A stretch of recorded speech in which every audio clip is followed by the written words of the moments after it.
5. Intensitas emisi gas rumah kaca (GRK) menurun. Penanganan perubahan iklim dan bencana telah mendapat perhatian serius dalam perencanaan dan pelaksanaan pembangunan Indonesia. Sejalan dengan komitmen Persetujuan Paris pada Conference of Parties, COP21 United Nations Framework Convention on Climate Change, UNFCCC, tahun 2015, Indonesia terus mengupayakan penurunan emisi gas rumah kaca atau GRK.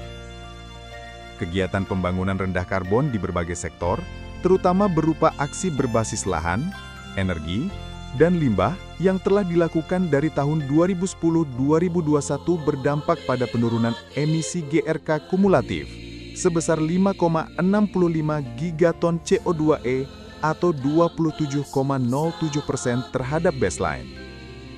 Sedangkan, intensitas emisi di tahun 2021 adalah 118 ton CO2e per miliar rupiah, atau 31,42% lebih rendah dari baseline. Angka intensitas emisi mengindikasikan bahwa setiap 1 miliar rupiah dari aktivitas ekonomi atau pembangunan yang dilakukan di Indonesia berpotensi menghasilkan emisi GRK sebesar 118 ton CO2e. Penanganan perubahan iklim sangat erat kaitannya dengan upaya peningkatan ketahanan terhadap perubahan iklim dan kejadian bencana. Untuk itu, pemerintah menginisiasi berbagai kebijakan dan strategi ketahanan bencana yang berdasar pada Rencana Nasional Penanggulangan Bencana dan mengembangkan berbagai sistem peringatan dini bencana seperti tsunami Early Warning System, cuaca, meteorologi Early Warning System, iklim, Climate Early Warning System, banjir, Flood Forecasting Early Warning System, kebakaran hutan dan lahan, serta melakukan operasi modifikasi cuaca. 6.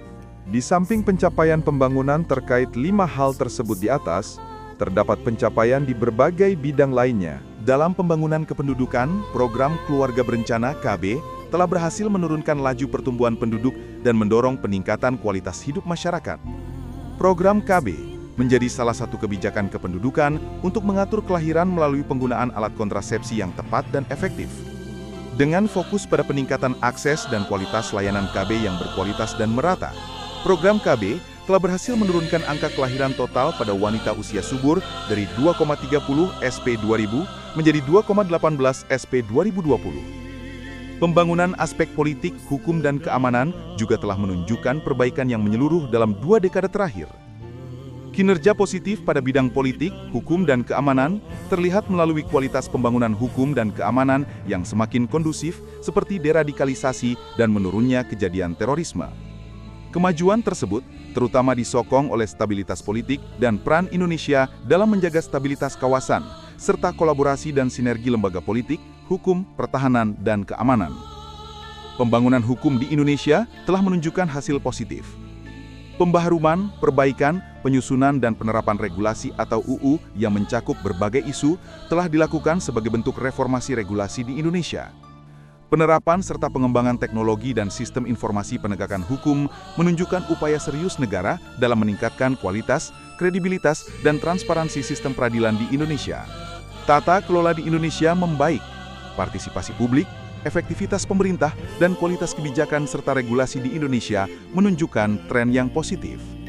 Grafik 1.1.5 Indeks Pembangunan Hukum tahun 2015-2020. Sumber Laporan IPH 2020. Meskipun upaya pemberantasan korupsi di Indonesia telah menunjukkan kemajuan, tingkat korupsi relatif masih tinggi. Indeks persepsi korupsi tahun 2022 berada di posisi 110 dari 180 negara. Di ASEAN, Indonesia menempati peringkat ke-7 dari 11 negara. Kinerja pelayanan publik kementerian, lembaga, dan pemerintah daerah terus membaik, tetapi masih perlu ditingkatkan. Hal ini tercermin dari skor indeks pelayanan publik yang cukup baik sebesar 3,87, skala 1-5. Dari sisi lingkungan, berbagai perbaikan dilakukan untuk mengatasi degradasi lingkungan hidup akibat pembangunan sosial dan ekonomi. Sebagai hasilnya, kondisi lingkungan hidup mengalami perbaikan yang ditunjukkan oleh peningkatan indeks kualitas lingkungan hidup dari 59,79 pada tahun 2009 menjadi 72,42 pada tahun 2022 grafik 1.1.6. Grafik 1.1.6. Indeks Kualitas Lingkungan Hidup tahun 2009-2022. Sumber KLHK, Bappenas, diolah.